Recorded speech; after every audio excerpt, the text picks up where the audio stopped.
Hey guys, my production values are A plus 100 awesome, so that means we're probably doing more cheap, accessible art supplies.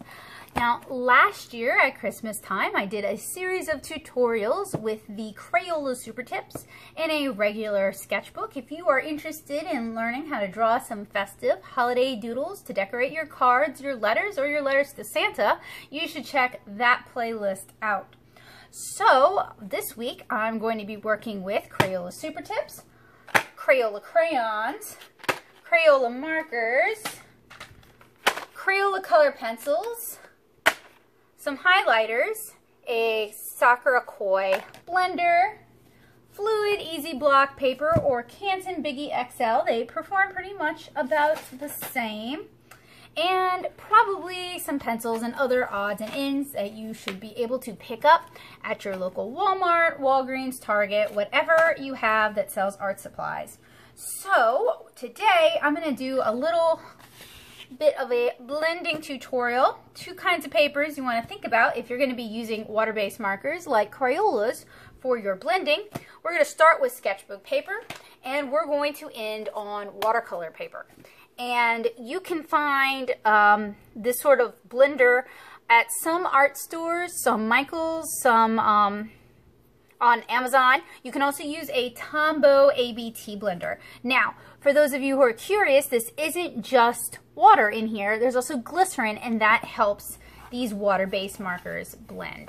And with water-based markers, you can't push color back, so you're going to want to work from light to dark, and you're going to want to overlap your colors.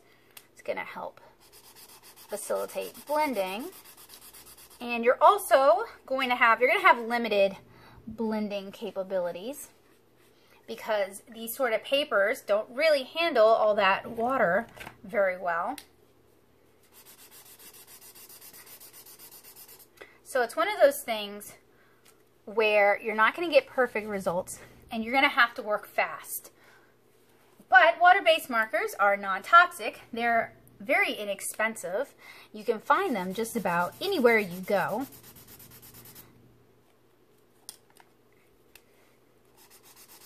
You can also blend a little bit color to color. You can also blend color to color. You want to do it while it's wet, if possible. Now, you're not going to get perfect blends or seamless blends the way you would with alcohol markers. Water-based markers, especially inexpensive water-based markers like Crayola's, just don't really work that way. But you can get some decent transitions. Not that this is the best. You also can use this to your advantage. You can work around that knowing it's not going to be perfect. Now, I'm using the 100 color Supertip set. I think I got it for $14 at Walmart in 2016. Probably costs a little more, but not a lot more. And it helps to swatch ahead of time. So you can also utilize the white of the paper. I'm going to sketch a really quick face, and we're going to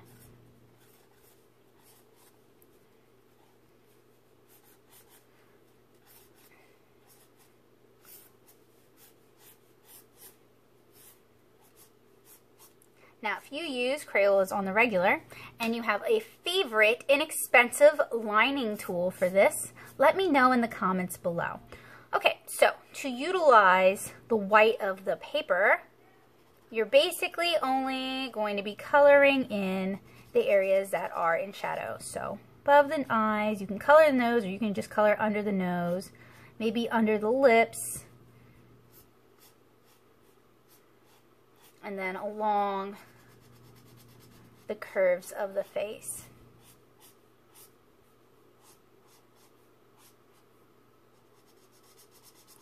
And this way, even if you don't have a super light tone, you can still get some variety of value going there. And I apologize in advance, my camera is not capturing the color just right. Also helps keep a side sheet of paper where you can swatch what you're doing.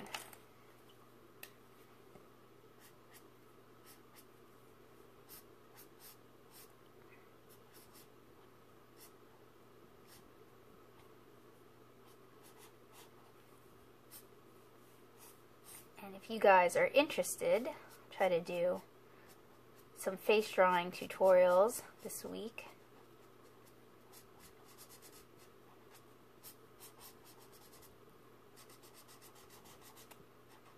So I'm also leaving the white of the paper to act as a highlight in the hair, and it's not the greatest hair I've ever drawn, but it's a good enough example.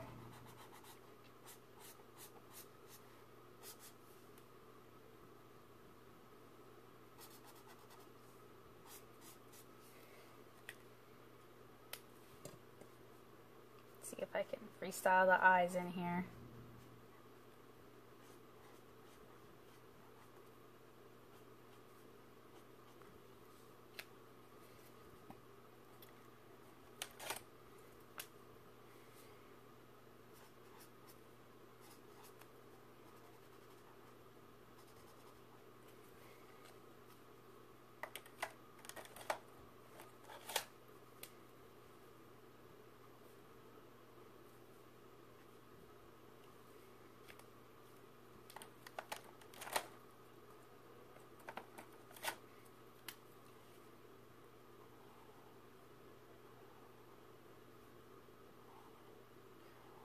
Another nice thing about water-based markers is that you can layer your colors. So you can sketch with a really light color that I wouldn't recommend with these using like a blue, but maybe if you can find a really light yellow. Unfortunately, all I'm seeing are really light blues and grays. We'll test that out in a minute. But, all right. So we've got our blue. Let's pretend like we were sketching with it. And then I'm going to go over it with pink and see how bad. Yeah, you can see the blue pretty bad. So you really don't want to sketch with a blue, but you could lightly sketch with your yellow. And you don't want to use graphite underneath these. So you don't want to use pencil lead underneath these because it's going to ruin your markers. Your markers are going to pick up that graphite and they're going to smear it all over the paper, and you're never really going to be able to get all that graphite out. So if you've ruined your markers, that might be one of the ways you did it. Now, we've got some watercolor paper. This is Fluid Easy Block watercolor paper. I like it. It is a cellulose paper. That means it's made out of wood pulp.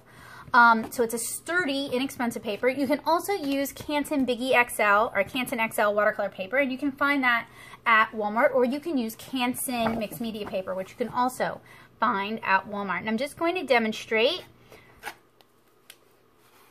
blending, try to get myself out of the shadows. Color 1. Color 2. It also helps if ahead of time you swatch and figure out we're going to use the yellow to blend backwards. So we're going to use the lighter color to blend the darker color back. Grab yellow orange, and we start in the color. We don't start outside of the color. And then we blend back and grab more orange. So you can see on this watercolor paper, handles a little bit better than the cheap sketchbook paper we were using. You can get a better blend with the watercolor paper. And I apologize because the camera is not really doing a good job picking this up. Unfortunately, there's really nowhere ideal to record in here. Let me see if I can change the lighting a little bit. That's a little bit better.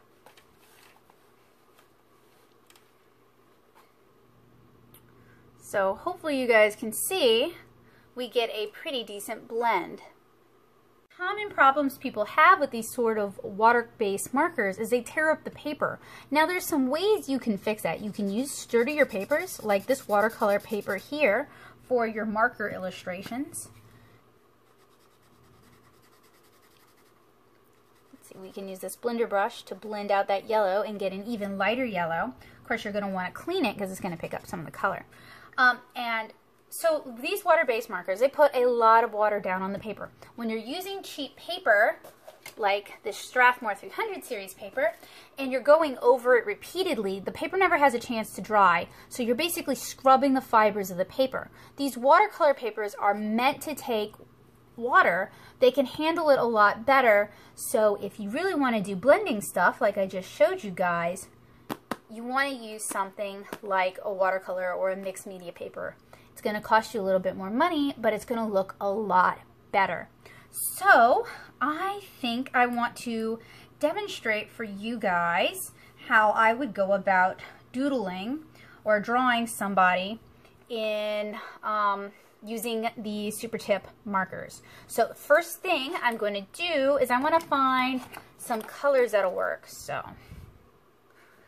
first I grabbed some skin tones, and I'm going to swatch them up here. I'm going to do my little illustration here on this paper, since I've already got it started, and I'll swatch my markers on the same paper.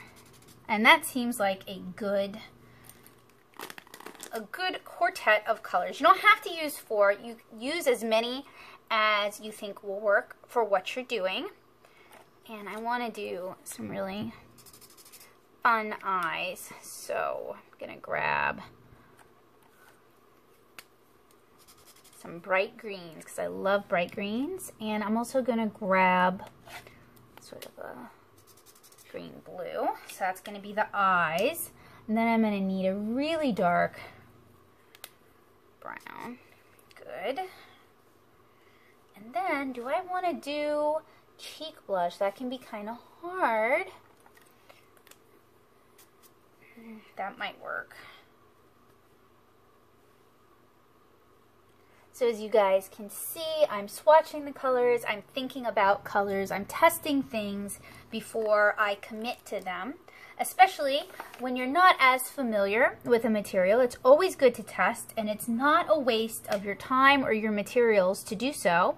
What's a worse waste is when you put that time in and then it doesn't turn out very well because you didn't swatch things first. So we're going to start with these colors. Now I need to find something that is affordable and accessible and erasable so I can do my undersketch. So in an upcoming video, I'm going to show you guys what inks to look for. I have here a Sharpie pen. I don't think these are waterproof. We're looking for a waterproof pen, and I actually have a water brush right here. And in a follow-up video, I'm going to show you guys how to use these Crayola markers to do watercolor. I think this will actually work well enough. Now, if you gave it a full 24 hours to dry, I think it would be waterproof. And I also grabbed a simple graphite pencil, and I have here off camera a Derwent eraser that I think I got in a Walmart set, and I have my doubts about this eraser, but really if you're looking for a decent accessible eraser, a Pentel high polymer, which you can get at Walmart, they're a white vinyl eraser, would be great. Any white vinyl eraser should be pretty decent. It's the pink pearl erasers, the ones we kind of grew up using. Actually, this might be okay. Those are kind of a problem. So, draw a darker skinned girl today. That's what I do, I draw girls. And we're gonna sketch a sphere. That's her face.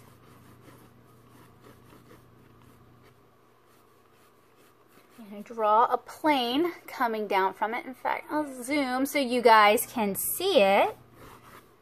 And then we're going to subdivide the face up.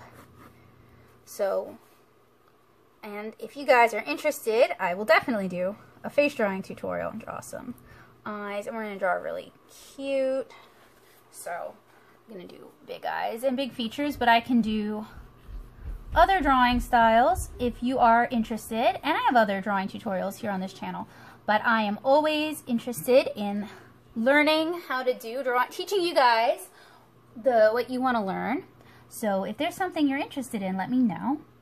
Give her a longer straight nose, because I don't draw those very often. Not really for any particular reason. And then I'll give her some curved, pretty smiling lips. Those are a little big, so go ahead and fix those. And you can definitely, you don't have to just use black ink. You can use colored inks with your line art. So those tend to look pretty great. It's all about finding a color that complements. Now this purple is not really going to complement this particular skin tone all that well. If I was doing a dark brown skin tone, it would be much prettier. So keep that in mind. I was kind of scavenging to see what I had here. And by here I mean I'm in Luling, Louisiana, where I grew up. And I always want to do affordable, accessible art supply videos when I'm here, because I always want to make tutorials that will help people with what they actually have on hand. And I'm sure most of you guys, if you don't have Supertips, super easy to get a hold of. And Sharpie pens are sold at Walmart. So there, and Walgreens, pretty much everywhere. So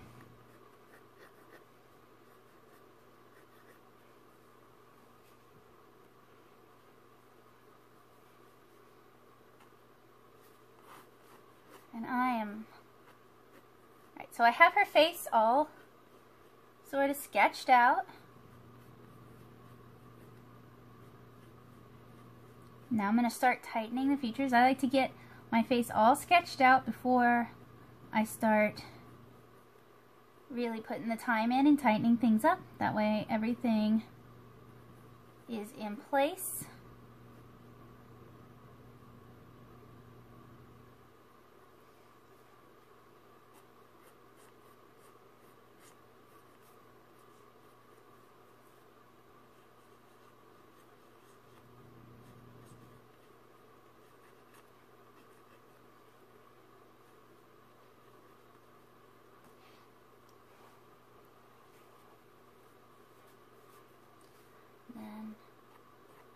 Just really been enjoying drawing curly hair lately, so I'll give her curly hair.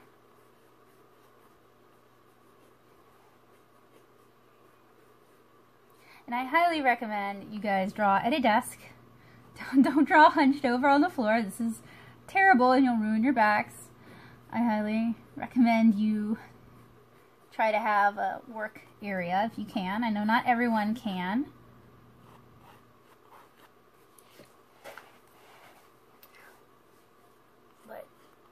Do the best you can to make a workspace, even if it's just one of those clipboards that has like a secret compartment in it.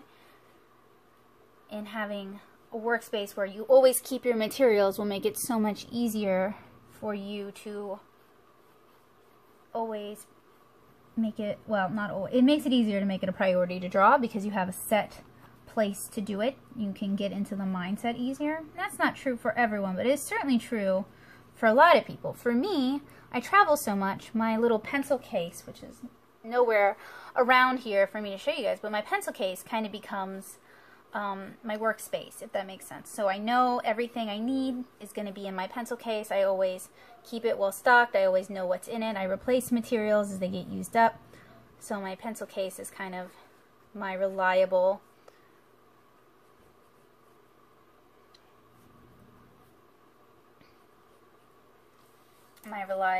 workspace. Alright, so next we're going to start inking, and we're going to ink with this Sharpie pen. And Sharpie pens are available in a lot of colors. I would say this has a 0.5mm tip. I'm going to start inking on camera for you guys, and then I'm going to finish the rest off camera just because hunching over the way I'm doing is kind of hurting my back. But I do want you guys to be able to see what I'm doing.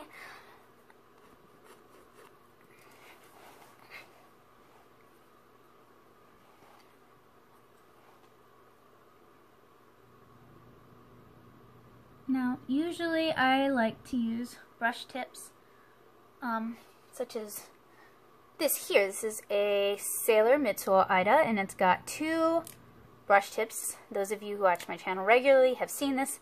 This is kind of hard to find. I have to order this. So for today, we're going to use something that's very easy to find. I don't want you to think you have to have special materials in order to make art. Sometimes it helps, sometimes you develop preferences, sometimes there are things that can do special techniques for you that you really like, but you don't have to have it. You can make art with all kinds of office supplies, honestly. Post-it notes, whiteout. Maybe I'll do a video with that. Could be fun. Okay, so you guys can see that I am working very tight and very close over my initial sketch. Not everyone inks like that. Not everyone draws like that. It's okay if you don't. It's okay if you do. I do. I like staying really tight and close to my source material. It helps me out a lot. But what is really important with this is you finding something that works for you and helps you produce art that you will enjoy.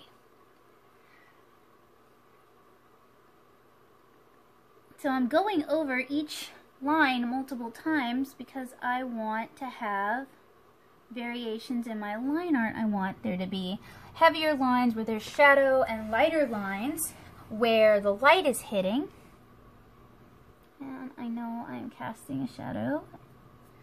I apologize if it is difficult for you guys to see.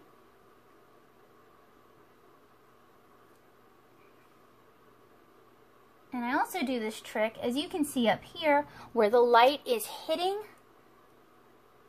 the object the most. I'll skip the line and do a dot and then finish the line. And for me, that lightens up my line work and makes it feel a lot airier and less heavy, because I know I can be kind of heavy-handed as an artist and as an inker.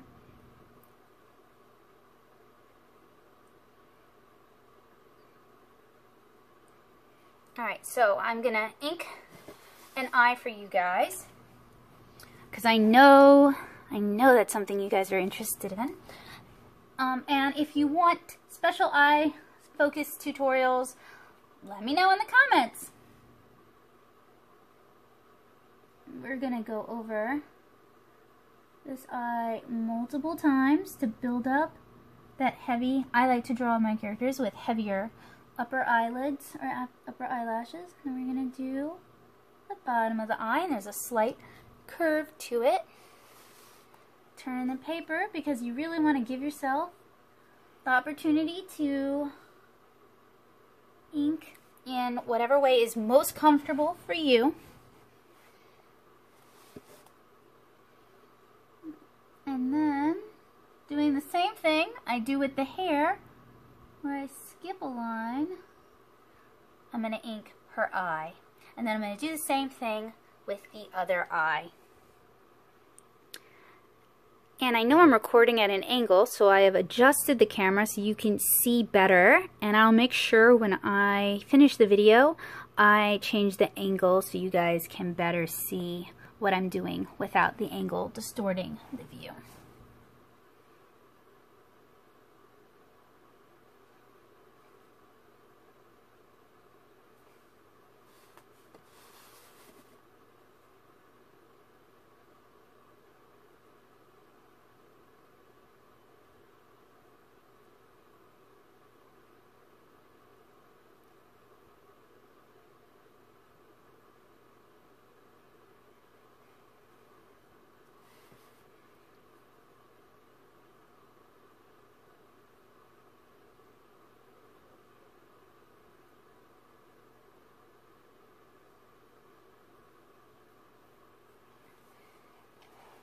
So, when I'm inking the jawline on kids, girls, and women, I do a broken line. So I'll ink one half, like I just did here.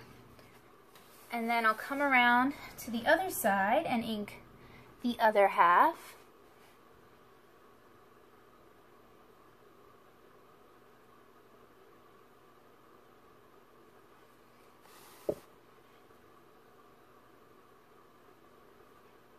And then I leave them not connected, and that gives kind of a lighter, more youthful appearance. This isn't a hard and fast rule. If you find that it looks better for you to connect them, then you should connect them. I'm going to draw some of her hair coming onto her shoulder. There. And the same over here.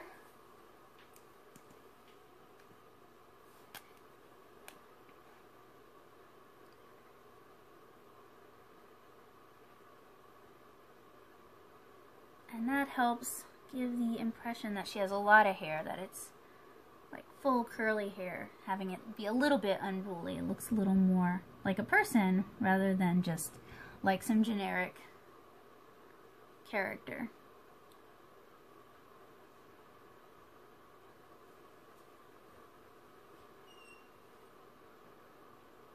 And so remember, we try to keep our heavier lines towards the bottom or away from our light source, and our lighter lines up towards the top. So I am going to finish inking this off camera and I'll check in with you guys.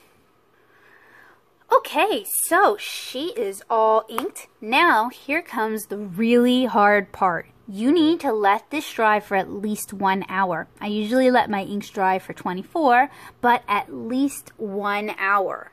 Let me zoom so you guys can see that before you even erase it, much less add color to it. So what I recommend you do is you set a timer and go play a video game or go work on some homework, read a book, chat with your friends online. Just do something to give yourself, or work on another piece. You could actually do several like this, and if you did like say 5, then by the time you finished inking the last one, the first one would be ready to go, and you could just go bam, bam, bam, bam, bam from there. But you do need to be patient, and you do need to let it dry. So I'm gonna do just that. Alright, so it hasn't been an hour, it's really been more like 45 minutes. But I'm gonna go ahead and erase the graphite, which is important because the graphite can smear and ruin your markers. And even if you're using inexpensive markers, if that's all you've got, you don't want to ruin it. So get it nice and clean, and then we want to brush away all that eraser schmutz.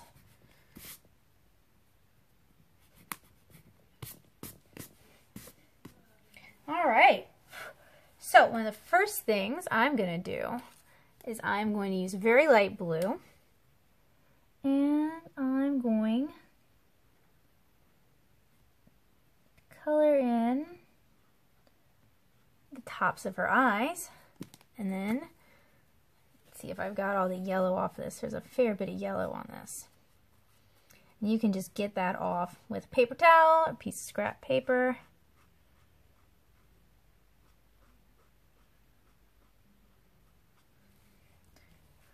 It's probably smartest if we clean it in between. Now, using water-based markers can take a lot longer than using alcohol markers because we do need to let those layers dry so the paper doesn't get too torn up in between layers. Now, next thing I want to do is I want to do a base blush. Swatch this color. It's a little intense. You should definitely swatch your colors before using them because the color on the cap is often not the color inside the marker. And that can be, that'll work really well.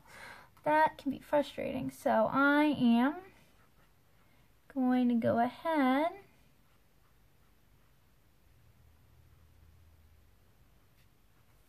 and start doing the blush and the lips. And I know her lips are huge. We are going to apply color on top of them, but you can also, if you're using a blender like we are, can also pick up a lot of that color and redistribute it. And then I'm just going to apply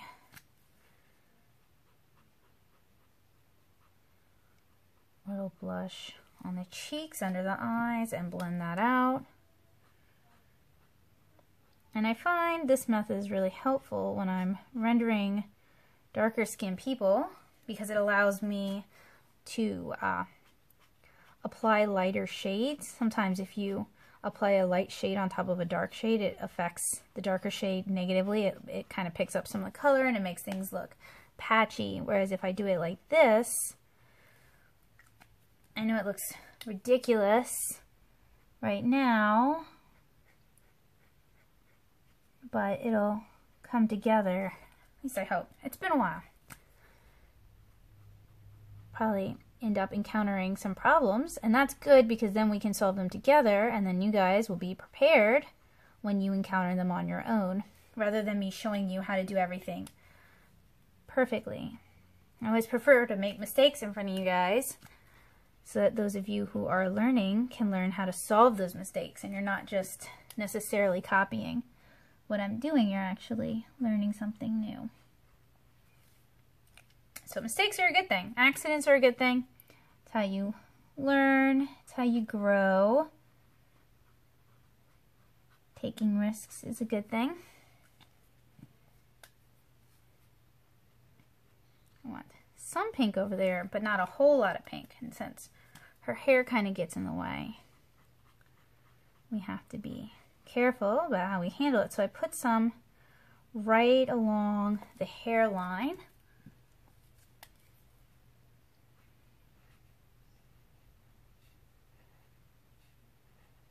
And then some underneath the neck. And I like to add pink where skin would meet skin. Makes it seem a little bit warmer. Okay, so we need to give her hair a chance to dry. Now, did we even decide on a hair color for her? I think dark was the direction we were going to go in. So I'll swatch a couple dark browns. That's good. And we're going to want to leave a lot of the color of the paper, but we're not actually going to do the hair now. I know I did a bait and switch on you guys.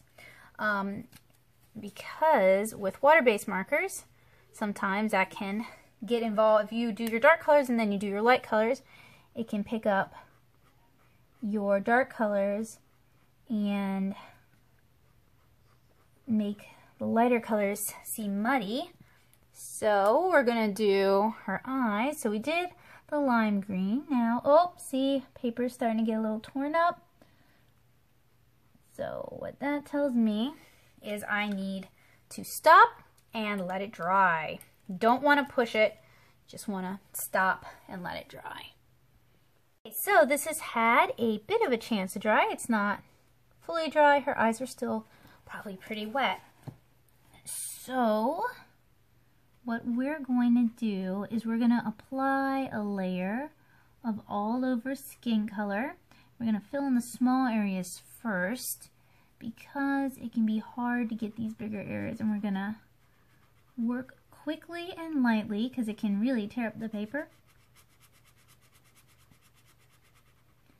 Working in sort of small circles, and that'll help reduce the amount of sort of lines in your line work. I know that is a concern. And then when we fill in areas like the ear that are adjacent, we're going to return to our main area, not overlapping it, just working as close as we possibly can. Now, while it's wet, there's not going to be any streaking or lines it's after it's had a chance to dry that you start getting lines. That's why we want to work as quickly but as neatly as possible, and that's one of the reasons why the small circular motions I'm making are a good way to handle that. Now you guys can see the pink is less intense but still visible.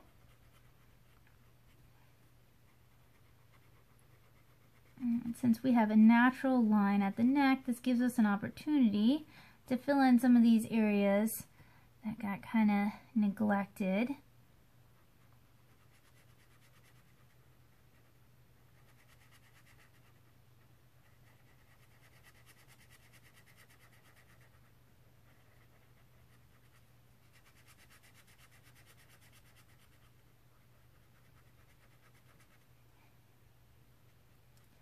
Go in here, do that as well. All right, so we need to give this a couple of minutes to dry, and I'll zoom in so that in the future you guys can see what I'm doing a little bit better. All right, so the first layer is mostly dry, not fully dry. We're gonna go ahead now and start working in the shadows. We want to keep that lighter color really close by in case we want to do some blending. So one of the things we're going to want to blend is, you see how I've just filled in the bridge of her nose? Well, you can just blend that out a little so it's less of a harsh transition.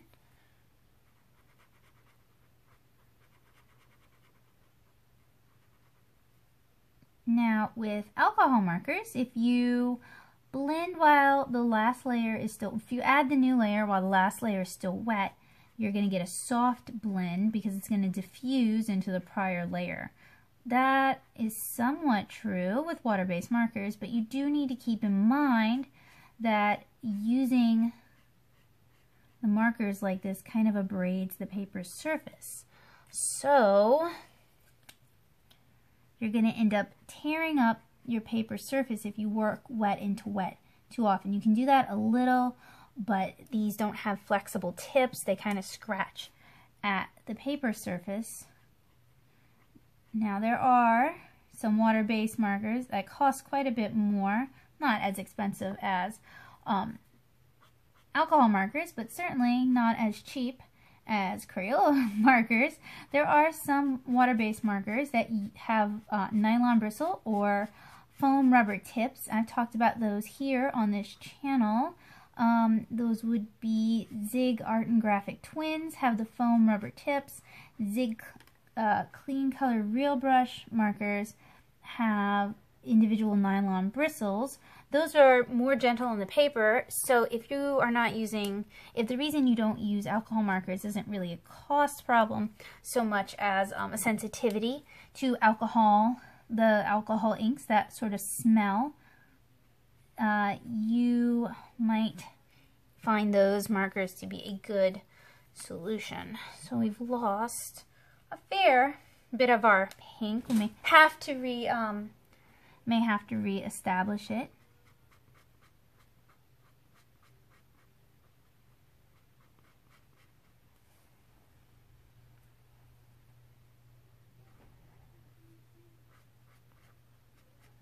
So as you guys can see, I am marking in the shadows and trying to work closely with where I left off. Not always a perfect job, but sometimes practice makes perfect, and I'm sure there are people who have practiced with these quite a bit more who are a little more proficient with this than I am. So the more you put in, the more you're going to be able to get out. So I need to allow this layer to dry before I can really do anything else. Let's see if the eyes are dry. The eyes do seem dry. So what I'm going to do is I'm going to do that final layer. So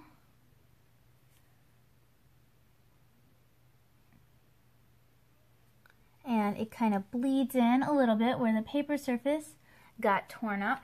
I'm not really concerned about that. Now you can use a white gel pen to add highlights back in. I actually forgot to bring one, so I may be hunting one down at Walmart and I can report back to you guys. My preference is the Unisigno white gel pen, and those are fairly easy to find. You can get them at Michael's. I think you can even get them at Walmart. I've never had really good results with Sakura of America's jelly rolls, at least for the white. So I need to, and I keep wanting to pick, but I need to let that dry because it's going to tear up the paper if I don't. Alright, so you can kind of tell if the paper is still wet by putting the back of your hand to it, and if it's cool, it is, and you do want to be careful. I'm going to try to add another layer of pink without wrecking the paper surface too much.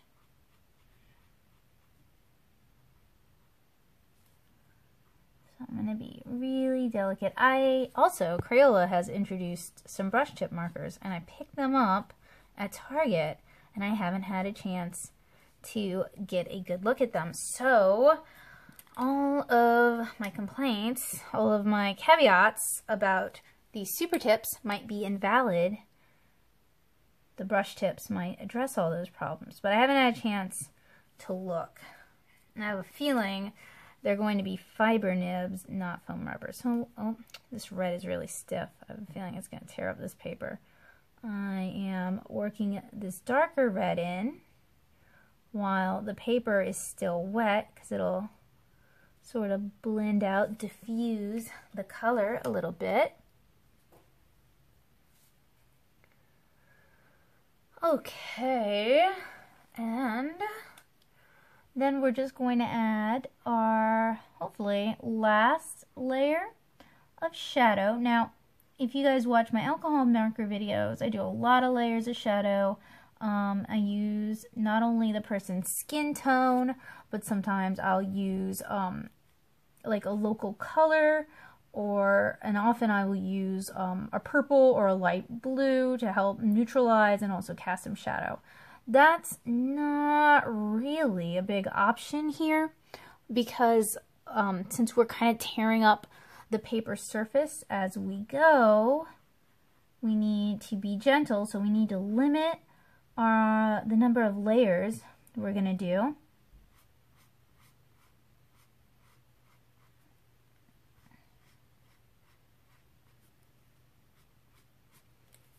So really, I'm only doing like 3 layers of skin tone without as much blending. Now, that you can do a lot more blending with the other water-based markers I mentioned earlier in the video. So if you find yourself enjoying doing art and illustration with markers like these, you should try to check out those other markers I recommended. And compared to most alcohol markers, they're really very affordable. So not quite so difficult to swing on a budget as some of the other markers on the market. Alright, let me get a better angle here because I want to do her neck.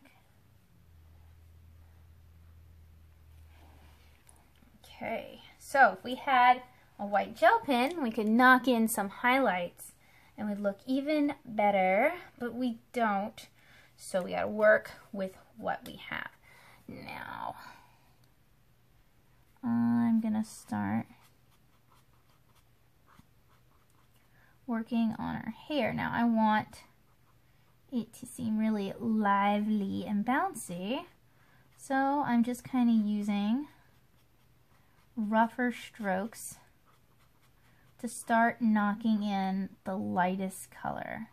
Now, I know with alcohol markers, you can work from light to dark, or even dark to light, like apparently with Neopicos and other markers where your color families are not as large, they actually recommend you work from dark to light.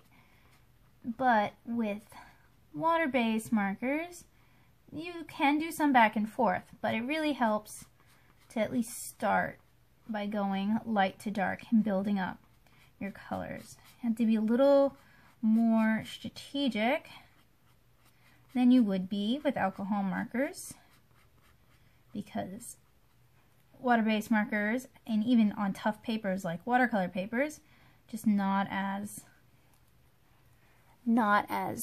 strong, not as resilient as it is for alcohol markers, because alcohol evaporates almost immediately, so you're not leaving liquid all up in the paper.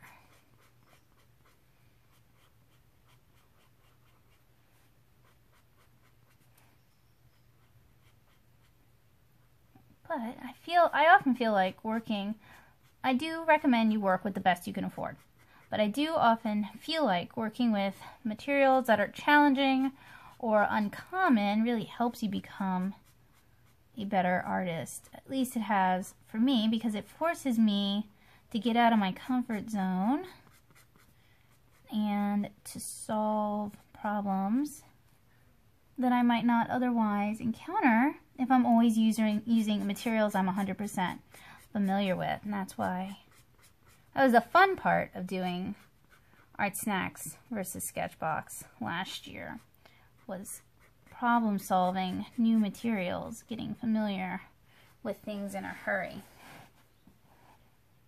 I know that's not appealing to everyone. Some people just want good results every single time. That's when you maybe have to spend a little more money or a lot of time researching to see what will work for you. Actually, a purple ended up being really cute with her skin.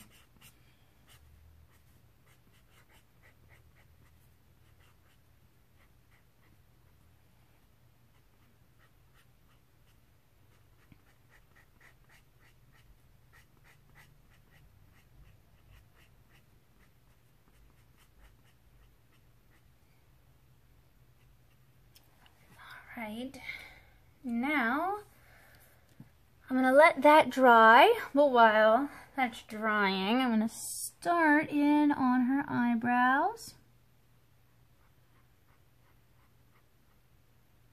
That way they can have a chance to dry too. Okay, so her hair has had a chance to dry. Now we're going to do the same thing, but in a smaller dose using the next darker color. And you want to leave a lot of that prior layer visible, because that's where a lot of your visual contrast is going to come from, your visual bounce. There's just no point in, well, I guess there is a point in coloring the whole thing over and over again and never leaving anything like to show through, but I think it works best when you leave some of that color still visible, and that is something I advise for any transparent medium. Just let your prior color shine through. Okay, need to be careful. Did some little hairs for her eyebrows, and I can, if you guys want to see something like that up close and in detail, you can let me know in the comments and I'll demonstrate those for you. Same goes for, I think I already said this, but same goes for the eyes.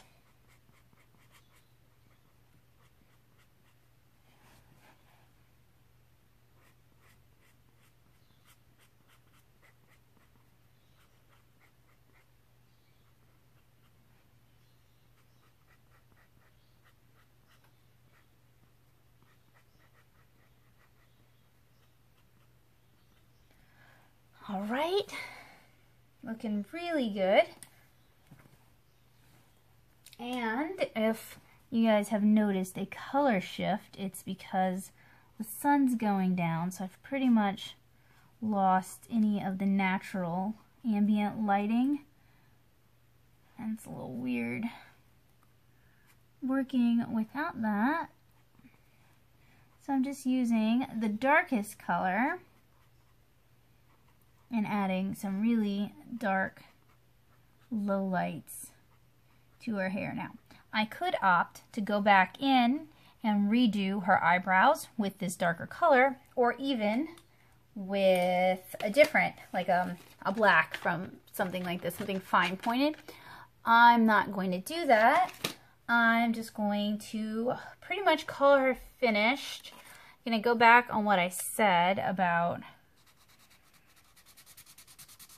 applying light colors after you've put down dark colors. I'm just going to use this to sort of help cement her on the page, make her seem like she's part of the page.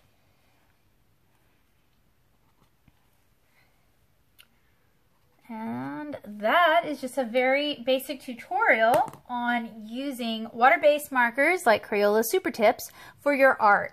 Keep an eye out tomorrow for a tutorial where I'll show you how to use these same markers for watercolor art. And here is a little sneaky peek of that.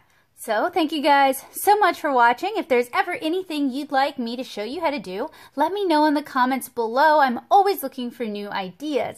And keep an eye on this channel this week as we explore Crayola, not quite to the fullest, but fairly fully. And I demonstrate how to use these very affordable, very accessible art supplies to make beautiful art. And I promised you guys I'd give you a better view of the resulting piece. So there we are. I hope to see you guys again tomorrow. Bye!